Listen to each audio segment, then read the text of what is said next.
My symptoms started possibly 6 years ago. Sure.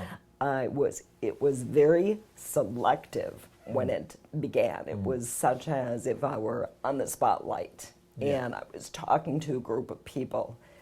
I got this strained, tight sounding voice. I did some work with a singer, a voice coach, and not sure it really helped or not, or what truly happened, but whatever it was, because I didn't know what it was, it completely went away. And then I started noting that I was starting to get breaks, and I still had no idea what any of it was. Just tiny little breaks. Every once in a while. Started noticing. I went to my general practitioner for just a physical checkup, and this was probably 3 years ago. And I was nervous because he was a new doctor, and I was very strained. And he simply asked, "What's going on with your voice?" And I said, "I haven't a clue."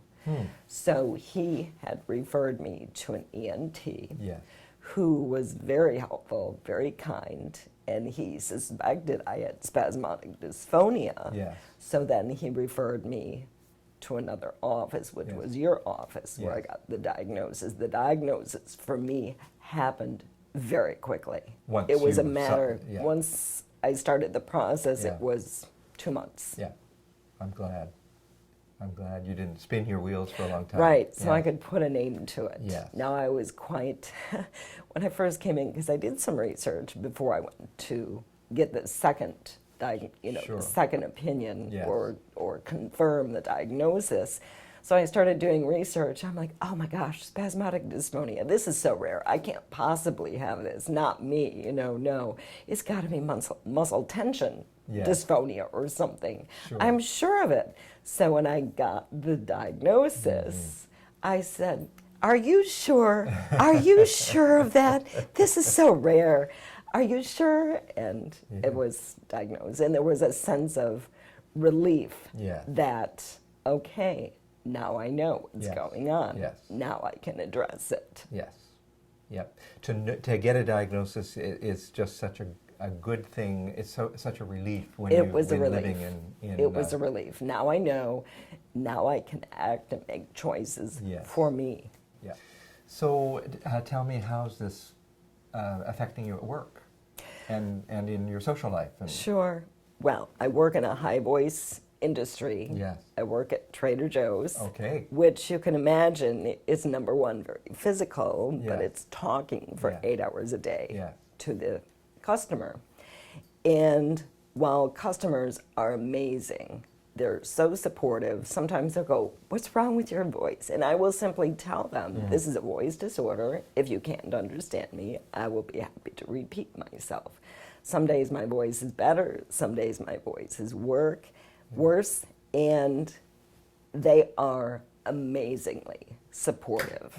My team members that I work with are phenomenal, and they're very helpful.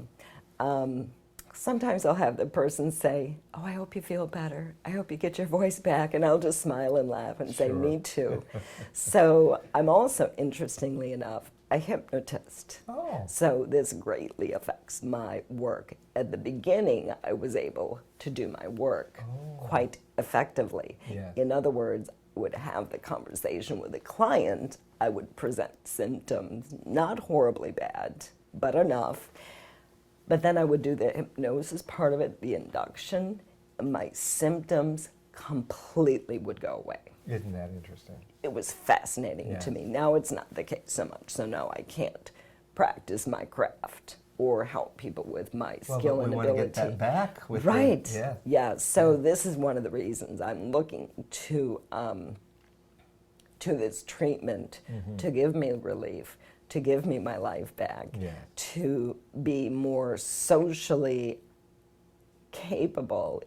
I do not recede from the world at all. I continue to pick up the phone. I continue to make phone calls because that's where I'm at with me. It's like people are just going to have to deal with this. Wonderful attitude. This is not like that. This, if they have an issue, it's their issue. But for me, it's like I will show up. I will suit up and show up and live my life and hopefully be an inspiration to other people who have other disorders. Sure. Some disorders you can't see, some disorders you can't hear, but I continue to go to social engagements. I go to loud, noisy places. I just know how to adjust for me, but I've chosen not to recede from the world, but to continue to show up. And by me showing up, I hopefully can inspire others.